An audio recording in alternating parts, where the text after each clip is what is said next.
Podcasting is more than just talking. It's listening. BSing with Bob Schmidt. The BS with Bob Schmidt podcast featuring entrepreneurs, business people, and marketers. This week talking with a special guest, Deon, joining me. He's a singer, dancer, a cruise director, and entertainer, and I had the opportunity to hang with him for about 5 days on a Carnival Cruise. And I'll tell you what, a lot of fun. If you've never been on a cruise before, I would definitely suggest going on one. It's the first cruise for me ever, which was fantastic. You did a great job. So I remember Julie from The Love Boat. Yeah. You're totally way more energetic than what I would have ever pictured her doing. Oh, cool. Well, I mean, it's all about fun. I know a lot of people with cruising, it's a different experience. A lot of people, it's something different where a lot of people come together, and I try my best to work hard to make sure that everybody feels included and everybody gets something out of it, especially becoming one and being a part of the experience that's totally different. So how long have you been doing this? Cruise director, 3 months now. That's it? 3 months? 3 months, yeah. I've been working for ships for 2 years. Really? So what did you do prior to being a cruise director? I was Fun Squad, and then I went to Bingo Host, and then I went to Comedy Club Manager, and then after that, I got promoted to... So what do they look for in something like that? Being energetic. Yeah, energetic. Being able to get people involved and stuff? Yeah, exactly. A person who has good, decent hosting skills that can woo the crowd as well, get the crowd going. That's all pretty much. Just a person who's the hype man of the whole cruise, basically. Right. So, I mean, is this the dream job? Is this one of your, like, little kid, Deon, growing up, saying, I want to be a cruise director, or how did this happen for you? It just happened, actually. I went to school. I got my BA in theater. I wanted to do something more performance-based, and then my good friend Steven told me about cruise ships, and he told me to apply, so I applied and been here ever since. So is it a long vetting process in order to get into being a cruise director?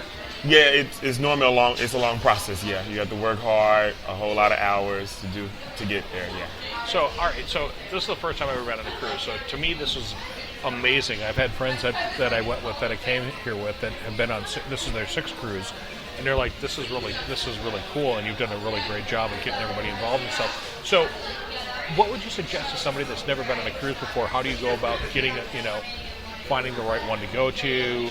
What do you bring with you? What kind of, what do you need to do in order to have a successful cruise? I would say out of every cruise line offers different things. So you just have to find the cruise line that works for you.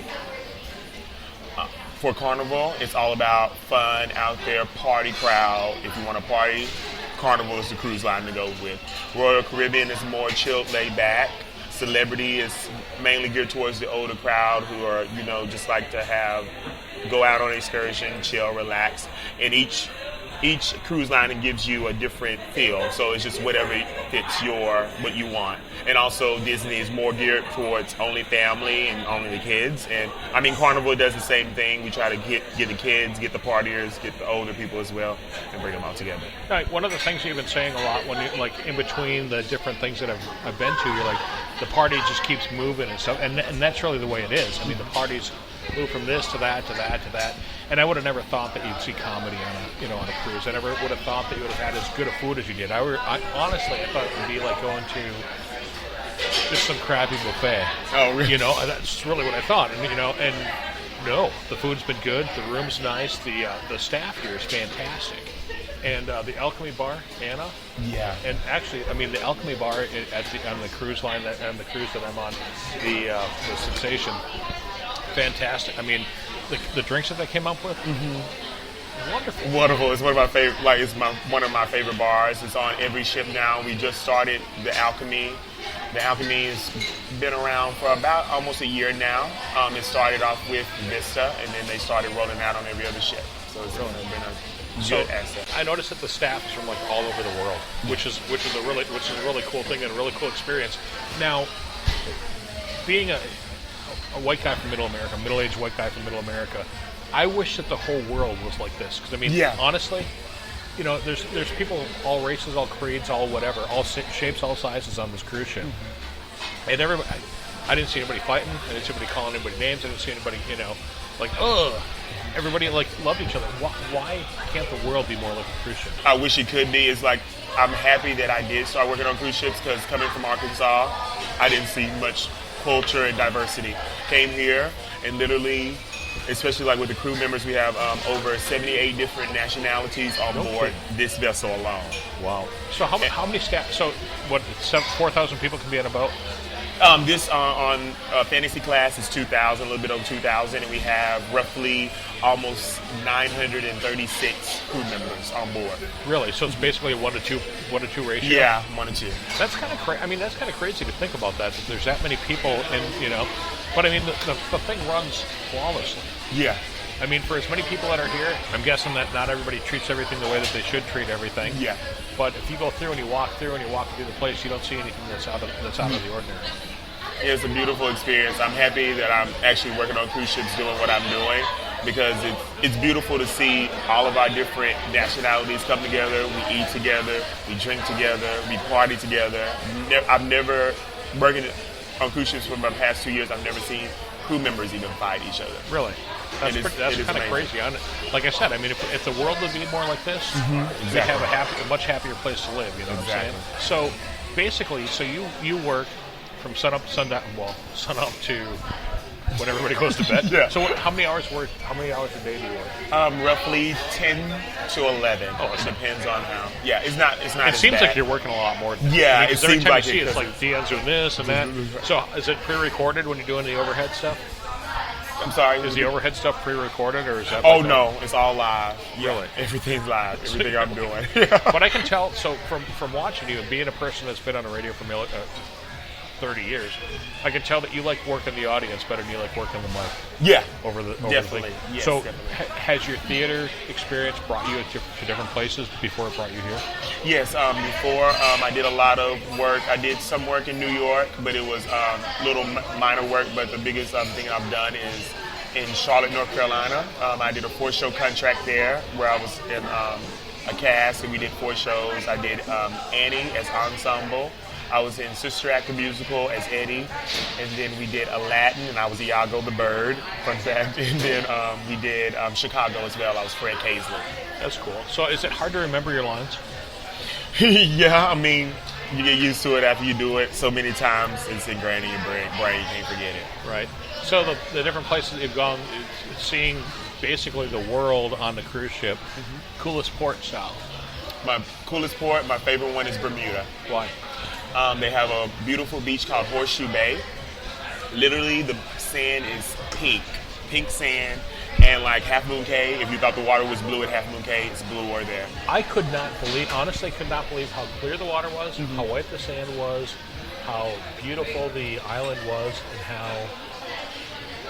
how much just stuff there was to see, and the beauty that you could see. And as far as you could see, the water was crystal clear. And if you look down and see the bottom of the ocean, see your hand and everything is that beautiful. is crazy to me, because I live on the Mississippi River. Yeah, of course you're not gonna see it. And you can't. I mean, you put your hand under the water, it's like I have no hand. Oh, there it is. There it is, exactly. It's a totally different experience. So, would you suggest to somebody that would want to perhaps get into working for a cruise line to do it, or what kind of steps would somebody have to take in order to do that? Definitely do it. It just depends on whatever department you want to work in. So with Carnival, you can go on Carnival Entertainment if you want to do anything entertainment-based, from punchline or comedian, or show band singer, or playlist performer, cruise director. And then with other jobs like bartender or housekeeping or doctors or anything like that, you'll go through carnival.com under careers. But definitely do it. It's a process. I won't lie to you about that, but it's definitely the thing to do. Especially when you're young, if you want to travel the world, definitely do it. Right. So what kind of advice would you give to somebody that's just kind of starting off and wants to maybe get into entertainment? Best thing to do is go for it. If you want to do it, be all in it. Be ready to do it. Do the work and do whatever you have to do to get to there. Never give up. I gotta say, okay, so watching you and DJ Lutz. Hools, yeah. Yes. Okay, yeah, but watching you guys, it's pretty amazing to just like not even having a care in the world. Yeah.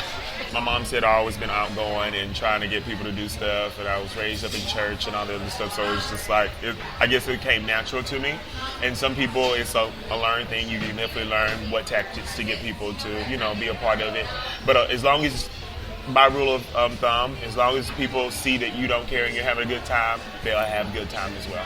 Well, one of the items that you guys had as an event for the cruise is questions and answers. So what kind of questions do people ask you in those?